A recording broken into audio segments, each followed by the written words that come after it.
మీరు చెప్పండి, మనం ప్రజాస్వామ్యంలో ఉన్నామా? ఎక్కడున్నాం మనం? మనుషులమే కదా మనం. మానవత్వం మర్చిపోయి ప్రవర్తిస్తున్నాం ఏంటి? ఎందుకు ఇలా ప్రవర్తిస్తున్నారు? ఏంటి ఇలా అరాచక పరిపాలన చేస్తూ, రాక్షస పరిపాలన చేస్తూ ఇంటిని ఎలాగ ధ్వంసం చేయాలని చూసి ఆ పెట్రోల్ బాంబులు తీసుకొచ్చి ఇంటి మీద దాడి చేస్తారా అండి? ఎవరున్నారు అనుకుంటున్నారు? చంద్రబాబు వాళ్ళ తల్లి ఏం చేస్తున్నారు? నిద్రపోతున్నారా? ముచ్చటగా చూస్తున్నారా తన కొడుకు చేసేది? రేపు ఇదే వాళ్ళ బిడ్డకు చేస్తారు ఈ ప్రభుత్వం వచ్చాక. అప్పుడు ఏం చేయగలుగుతారు వీళ్ళు? జరిగినటువంటి చర్యను మీరు ఎలా ఎదుర్కోబోతున్నారు భవిష్యత్తులో? మీ ప్లాన్ ఏంటి అసలు? ప్లాన్ ఏముంటుందండి? నా దేవుడు అని ఒక ఆయన ఉన్నాడు, పైన చూస్తూ ఉన్నాడు. ఖచ్చితంగా వీళ్ళని వదలడు. ఈరోజు జరిగినటువంటి దాడి సమయంలో అసలు ఎవరెవరు ఉన్నారు? ఇక్కడ ఇంట్లో ఎటువంటివి ధ్వంసమైనాయి? ఎంత నష్టం? మామయ్య గారు ఇంట్లోనే ఉన్నారండి.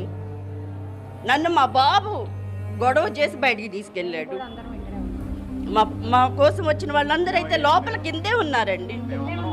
టీడీపీ కార్యకర్తలు కూడా జోగి రమేష్ అసభ్యకరంగా మాట్లాడుతూ ఉన్నారు. సీఎం చంద్రబాబుతో పాటు పవన్ కళ్యాణ్, లోకేష్ మీద విమర్శలు చేస్తున్నారంటూ కూడా టీడీపీ కార్యకర్తలు ఆగ్రహాలు వ్యక్తం చేస్తున్నారు. దీన్ని ఎలా మాట్లాడితే అంటే మంత్రాలండి, వీళ్ళు మాట్లాడితే బూతులా అండి?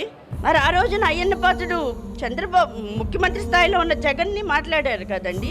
ఇప్పుడు చంద్రబాబు గారు కూడా ముఖ్యమంత్రి స్థాయిలో ఉన్నారు కదా. జరిగేటువంటి దాడి గురించి ముందే తెలుసు అని చెప్పని అంటూ ఉన్నారు కదా. భద్రత పరంగా అసలు ఎలాంటి మీకు భద్రత ఉందని చెప్పని మీరు భావిస్తారు? నాకు భద్రత ఎక్కడుందండి?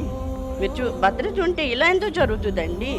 ఒక ప్రజాస్వామ్యంలో ప్రజలను రక్షించాల్సిన ఒక ముఖ్యమంత్రి స్థాయిలో ఉన్న ఆయన ప్రజల్ని రక్షించకపోయి ఈ విధంగా మనుషుల్ని అల్లాడిస్తుంటే ఇంకా భద్రత ఎక్కడి నుంచి వస్తుందండి? మాకు రక్షించాల్సిన ఆయన పోలీసులు అయితే అసలు ఏం లేదండి. మరి ఆయన ముందే చెప్పారు కదా, ఇన్ఫర్మేషన్ ఉండి మరి పెద్ద పెద్ద పోలీస్ ఆఫీసర్లకు ఆయన ఫోన్ చేసి మాట్లాడారు కదా, రక్షణ కల్పించండి అని. ఏది రక్షణ?